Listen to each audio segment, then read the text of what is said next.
السلام علیکم ورحمۃ اللہ وبرکاتہ۔ ناظرین کرام، دو بڑی اہم خبریں آپ کے سامنے پیش کی جا رہی ہے۔ پہلی بڑی خبر امام کعبہ کا تاریخ دورہ دیوبند۔ ناظرین، عالم اسلام کے مایہ ناز عالم اور امام کعبہ فضیلت الشیخ ڈاکٹر سعود بن ابراہیم الشریم نے ہندوستان کے تاریخی تعلیمی مرکز دارالعلوم دیوبند کا دورہ کر کے تاریخ رقم کر دی۔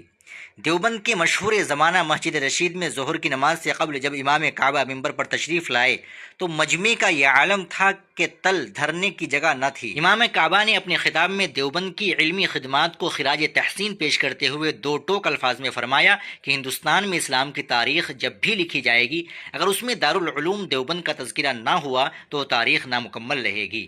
انہوں نے مزید کہا کہ وہ برسوں سے مکہ مکرمہ میں بیٹھ کر اس ادارے کی عظمت کی گونج سنتے تھے، لیکن آج یہاں کی روحانیت اور علمی گہرائی کو دیکھ کر ان کا دل باغ باغ ہو گیا ہے۔ انہوں نے طلباء کو مخاطب کرتے ہوئے کہا کہ آپ اس وقت دنیا کے سب سے معتبر قلعے میں موجود ہیں، اپنی نیتوں کو خالص کرے اور یہاں سے وہ نور لے کر نکلے جو پوری دنیا کو منور کر دے۔ ناظرین، دوسری بڑی خبر رٹول میں قیامت صغریٰ، دو حفاظ قرآن حادثے کا شکار۔ ایک طرف جہاں دیوبند سے علمی خوشبو آ رہی ہے، وہیں باغپت کے قصبہ رٹول سے ایک ایسی دلخراش خبر آئی ہے جس نے انسانیت کو جھنجھوڑ کر رکھ دیا ہے۔ دو کمسن حافظ قرآن جو ابھی زندگی کی بہاریں دیکھ رہے تھے، ایک ہولناک سڑک حادثے میں داعی اجل کو لبیک کہہ گئے ہیں۔ انا للہ و انا الیہ راجعون۔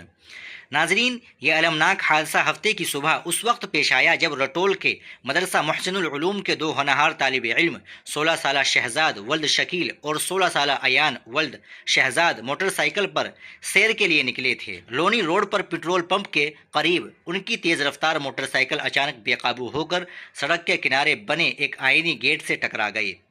ٹکر اتنی زوردار تھی کہ دونوں نوجوان اچھل کر دور جا گرے اور شدید زخمی ہو گئے۔ مقامی راہگیروں اور اہل خانہ نے فوری طور پر انہیں دہلی کے GTB ہسپتال منتقل کرنے کی کوشش کی، لیکن زخموں کی تاب نہ لاتے ہوئے ان دونوں معصوموں نے راستے میں ہی دم توڑ دیا۔ جیسے ہی ان دونوں حفاظ قرآن کی موت کی خبر رٹول پہنچی، پورے قصبے میں کوہرام مچ گیا، دکانیں بند ہو گئی اور ہر آنکھ سے آنسو روا تھے۔ مدرسہ محسن العلوم کے اساتذہ کا کہنا ہے کہ شہزاد اور ایان نہ صرف بہترین طالب علم تھے بلکہ اخلاق کے پیکر تھے۔